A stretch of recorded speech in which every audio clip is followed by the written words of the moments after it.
Assalamualaikum warahmatullahi wabarakatuh. Berjumpa lagi bersama saya di channel #TV, channel yang menyajikan informasi-informasi dan sejarah-sejarah seputar dunia Islam. Kita akan mencoba menceritakan kisah Nabi Ibrahim alaihissalam, di mana tempat lahirnya, siapa orang tuanya, dan bagaimana kisah beliau dengan Raja Namrud yang terkenal sangat kejam. Bagaimana kisahnya? Berikut ulasannya.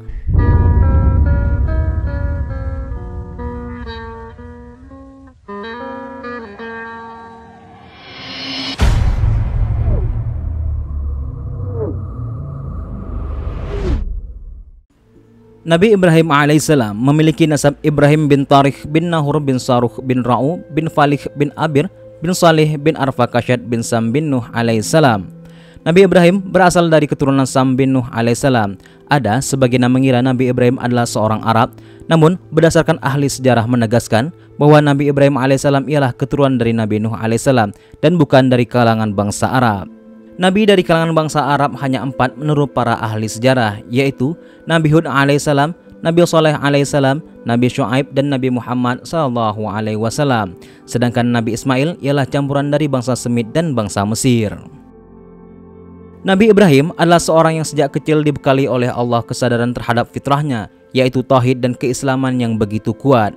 Beliau adalah seseorang yang memahami hakikat peribadahan, bahwa sesungguhnya beribadah hanya kepada Allah Subhanahu wa taala, sebagaimana yang disebutkan dalam firman Allah Subhanahu wa taala dalam surah Al-Anbiya ayat 51, yang artinya, dan sungguh sebelum dia telah kami berikan kepada Ibrahim petunjuk dan kami telah mengetahui dia. Nabi Ibrahim berasal dari kota Urfah di Babilonia. Dalam kitab Perjanjian Lama disebut sebagai kota Ur-Kasdim atau Ur-Dalhi, yang berarti kota Urfah di negara Kaldea, kerajaan Babilonia lama. Maka tanah kelahiran Nabi Ibrahim alaihissalam ialah kota Ur-Kasdim yang berada di antara sungai Efrat dan Tigris.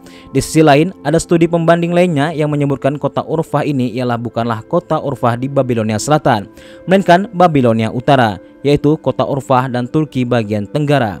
Kota Urfah sendiri adalah kota yang kaya dengan peninggalan-peninggalan sejarah masa Nabi Ibrahim alaihissalam. Menurut kitab tafsir dan Perjanjian Lama, ayah Nabi Ibrahim bernama Tarikh. Sedangkan dalam Al-Quran kita temukan nama Azar sebagaimana firman Allah Subhanahu wa taala dalam surah Al-An'am ayat 74, yang artinya, dan ketika Ibrahim berkata kepada ayahnya Azar, pantaskah engkau menjadikan berhala-berhala itu sebagai Tuhan? Sesungguhnya aku melihat engkau dan kaummu dalam kesesatan yang nyata. Lantas, siapakah Azar yang dimaksud dalam Al-Quran tersebut? Ibnu Abbas dalam tafsir Ibnu Katsir menjelaskan bahwa Azar ialah nama gelar bagi Tarikh. Azar ialah sebutan atas kedudukan ayah Nabi Ibrahim alaihissalam yang terhormat di tengah kaumnya. Sebagaimana kita ketahui bahwa Azar ialah seorang pembuat berhala yang sangat handal. Dalam riwayat lain juga dijelaskan bahwa Azar ialah nama berhala yang disembah oleh ayah Nabi Ibrahim alaihissalam, sehingga Tarikh diberi gelar Azar karena beliau menyembah dan membuat berhala yang bernama Azar. Namun pendapat lainnya dari Imam As-Suyuti menerangkan bahwa Azar ialah bukan ayah kandung dari Nabi Ibrahim alaihissalam. Beliau berkesimpulan bahwa Azar ialah paman bagi Nabi Ibrahim alaihissalam yang mengasuhnya sejak kecil, karena Tarikh meninggal ketika Nabi Ibrahim masih sangat balita. Imam Suyuti berkesimpulan bahwa ibu dan ayah Nabi Ibrahim alaihissalam hidup di masa fatrah, di masa ketiadaan risalah para rasul, sehingga mereka bukanlah orang yang distatuskan sebagai orang kafir terhadap kebenaran. Imam Suyuti memiliki perbedaan pendapat dengan Imam Nawawi terkait hal ini. Sebagaimana Nabi Muhammad SAW yang bersedih tatkala sang paman wafat dalam keadaan belum beriman, begitu pula yang dirasakan oleh Nabi Ibrahim alaihissalam melihat Azar belum mau beriman dan tersesat bersama kaum mereka. Nabi Ibrahim memperhatikan bagaimana Azar dan kaumnya begitu taat dan tunduk kepada berhala yang mereka buat dan beri nama sendiri. Allah Subhanahu wa taala berfirman, ingatlah ketika dia berkata kepada ayahnya, wahai ayahku, mengapa engkau menyembah sesuatu yang tidak mendengar, tidak melihat, dan tidak dapat menolongmu sedikit pun? Wahai ayahku, sungguh telah sampai kepadaku sebagaimana ilmu yang tidak diberikan kepadamu. Maka ikutilah aku. Niscaya aku akan menunjukkan kepadamu jalan yang lurus. Wahai ayahku, janganlah engkau menyembah setan. Sungguh, setan itu durhaka kepada Tuhan yang Maha Pengasih. Wahai ayahku, aku sungguh khawatir engkau akan ditimpa azab dari Tuhan yang Maha Pengasih, sehingga engkau menjadi teman bagi setan. Beliau berbicara dengan lembut, penuh adab dan penuh kasih sayang kepada ayahnya agar ayahnya tersebut beriman kepada Allah. Nabi Ibrahim sangat memilih kata-kata yang sangat sopan. Sebagaimana Allah berfirman dalam surat Maryam ayat 46, "Bencikah engkau kepada Tuhan-Tuhanku wahai Ibrahim? Jika engkau tidak berhenti, pasti engkau akan kurajam. Maka tinggalkanlah aku untuk waktu yang lama." Walaupun seperti itu, Azar masih merasa tersinggung atas apa yang disampaikan oleh Nabi Ibrahim alaihissalam. Azar pun mengancam Nabi Ibrahim, ia akan dirazam dan memerintahkan Nabi Ibrahim untuk pergi dari sisinya. Kalimat kemarahan dari ayah Nabi Ibrahim ini berasal dari tidak adanya hujah yang kuat untuk membantah apa yang disampaikan oleh anaknya. Ia tidak memiliki kalimat bantahan untuk apa yang disampaikan oleh Nabi Ibrahim alaihissalam dan enggan untuk beradu pendapat dengannya, sehingga Azar mengeluarkan emosi kepada anaknya tersebut. Hal lain yang perlu diperhatikan pula ialah mengenai tradisi. Nabi Ibrahim hidup di mana tradisi yang dimiliki ialah menyembah kepada patung yang dibuat oleh ayahnya sendiri. Terkait dengan tradisi pula harus kita pahami bahwa ada tradisi yang keliru. Seharusnya dihilangkan walaupun sukar untuk diubah karena sudah mengakar selama bertahun-tahun lamanya dan banyak pantangan yang diterapkan. Salah satunya banyak argumentasi untuk mempertahankan budaya leluhur nenek moyang.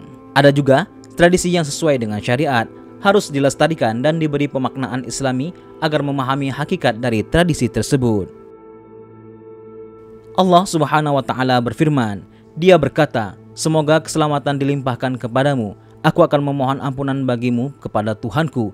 Sesungguhnya Dia sangat baik kepadaku, dan aku akan menjauhkan diri darimu dan dari apa yang engkau sembah selain Allah. Dan aku akan berdoa kepada Tuhanku. Mudah-mudahan aku tidak akan kecewa dengan berdoa kepada Tuhanku." Walaupun diusir dan direspon dengan kata-kata yang tidak enak, Nabi Ibrahim tetap berdoa kepada Allah untuk hidayah bagi ayahnya. Beliau pun menyanggupi untuk menjauhi ayahnya dan tetap akan beriman kepada Allah Subhanahu wa taala. Dari sini ada hikmah yang bisa kita petik. Dari sini kita mempelajari hubungan yang sangat indah, yaitu hubungan dakwah. Kita sering mencintai keluarga kita, namun seiring dengan rasa sayang kita itu justru terhalang untuk menyampaikan kebenaran. Hal tersebut adalah hal yang keliru. Dari penggalan kisah ini, kita mengetahui bahwa kebenaran harus senantiasa disampaikan justru kepada orang-orang yang terdekat dengan kita. Jika kita memang seorang yang berilmu dan berada di lingkungan yang baik, maka perhatikanlah keluarga kita, karena mereka adalah tanggung jawab kita. Sebagaimana Allah Subhanahu berfirman dalam surah Asy-Syura ayat 214, "Dan berikanlah peringatan kepada kerabatmu yang terdekat." Di sisi lainnya, hal yang dapat kita petik dari penggalan kisah ini ialah berbakti kepada kedua orang tua. Sebagaimana Allah Subhanahu berfirman dalam surah Al-Isra ayat 23, "Dan Tuhanmu telah memerintahkan kamu agar jangan menyembah selain Dia dan hendaklah berbuat baik kepada ibu bapa." Para ulama menjelaskan kepada kita semua bahwa pokok dari agama ini ialah tauhid dan birrul walidain. Allah Subhanahu wa taala berfirman, "Dan kami perintahkan kepada manusia agar berbuat baik kepada kedua orang tuanya. Ibunya telah mengandungnya dalam keadaan lemah dan bertambah-tambah dan menyapinya dalam usia 2 tahun. Bersyukurlah kepadaku dan kepada kedua orang tuamu, hanya kepada aku kembalimu." Nabi Ibrahim alaihissalam mengajarkan kepada kita bahwa beliau adalah seseorang yang penuh kelembutan dan akhlak yang mulia, selalu menyampaikan kebenaran meskipun ayahnya memperlakukannya dengan sangat-sangat buruk, dan beliau selalu bertutur kata yang baik dan mendoakannya. Rasulullah pernah menjelaskan saat Nabi Ibrahim alaihissalam di akhirat dipertemukan dengan ayahnya dalam keadaan wajahnya menghitam. Kemudian Nabi Ibrahim menanyakan kabar dan membenarkan apa yang ia katakan dahulu. Kemudian Nabi Ibrahim berdoa kepada Allah agar mengampuni ayahnya. Kemudian Allah Subhanahu wa taala menjawabnya, "Sesungguhnya aku haramkan surgaku bagi mereka yang ingkar kepadaku." Nabi Ibrahim pun bersedih. Kemudian Allah berfirman kembali kepada Nabi Ibrahim, "Wahai Ibrahim, lihatlah kakimu." Di kaki Nabi Ibrahim terdapat seekor anjing yang berbulu hitam, ditarik dan dimasukkan ke dalam api neraka. Para ulama mentakwil kejadian ini dengan sebuah pernyataan bahwa dalam hubungan apapun, ketika seseorang ingkar sementara yang lain beriman, maka di akhirat hubungan tersebut akan terputus. Wallahu a'lam bishawab.